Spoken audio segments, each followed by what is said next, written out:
ইরানের খারক দ্বীপে ইতিহাসে অন্যতম শক্তিশালী সামরিক হামলা চালিয়েছে মার্কিন যুক্তরাষ্ট্র।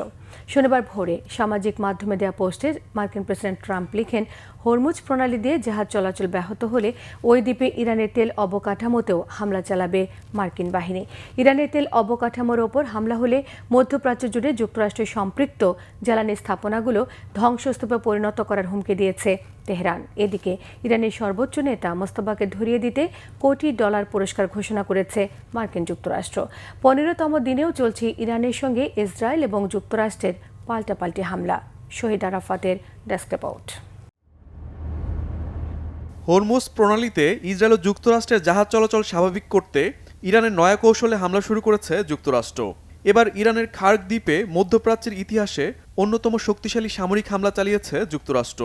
শনিবার ভোরে মার্কিন প্রেসিডেন্ট ডোনাল্ড ট্রাম্প সামাজিক মাধ্যমে পোস্টে লেখেন, দ্বীপটির সামরিক স্থাপনা পুরোপুরি ধ্বংস করেছে মার্কিন বাহিনী। ভবিষ্যতে হরমুজ প্রণালী দিয়ে যুক্তরাষ্ট্রের জাহাজ চলাচলে বাধা দিলে ওই দ্বীপে ইরানের অন্যতম বড় তেলের অবকাঠামোতে হামলার হুমকি দেন প্রেসিডেন্ট ট্রাম্প। ইরানের মূল ভূখণ্ড থেকে প্রায় 30 কিলোমিটার দূরে অবস্থিত ওই দ্বীপটি দেশটির অপরিশোধিত তেল রপ্তানির প্রায় 90% পরিচালনা করে। ইরানের তেল অবকাঠামোর উপরে হামলা চালানো হলে মধ্যপ্রাচ্য জুড়ে যুক্তরাষ্ট্র সম্পৃক্ত জ্বালানি স্থাপনাগুলো লক্ষ্যবস্তুতে পরিণত করবে তেহরান। হামলা চালিয়ে সেগুলো ছায়ে পরিণত করার হুমকি দিয়েছেন তেহরানের একজন মুখপাত্র। ইসরায়েল ও মধ্যপ্রাচ্যে মার্কিন ঘাঁটি লক্ষ্য করে হামলা চালাচ্ছে ইরান।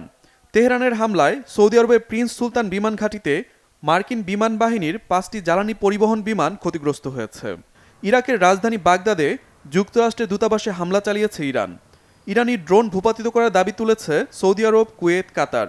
জরুরি নয় এমন মার্কিন কর্মীদের দ্রুত ওমান ছাড়ার নির্দেশ দিয়েছে যুক্তরাষ্ট্র। চলমান সংঘাত ও মিসাইল হামলার ভিডিও সামাজিক মাধ্যমে প্রচার করায় বিভিন্ন দেশের 10 জন নাগরিককে গ্রেপ্তার করেছে সংযুক্ত আরব আমিরাত।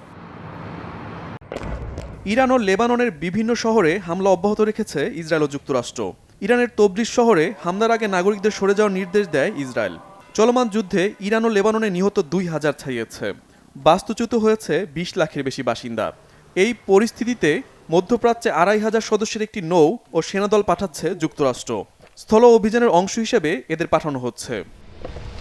শহীদ Arafat, Bangla Vision, news desk.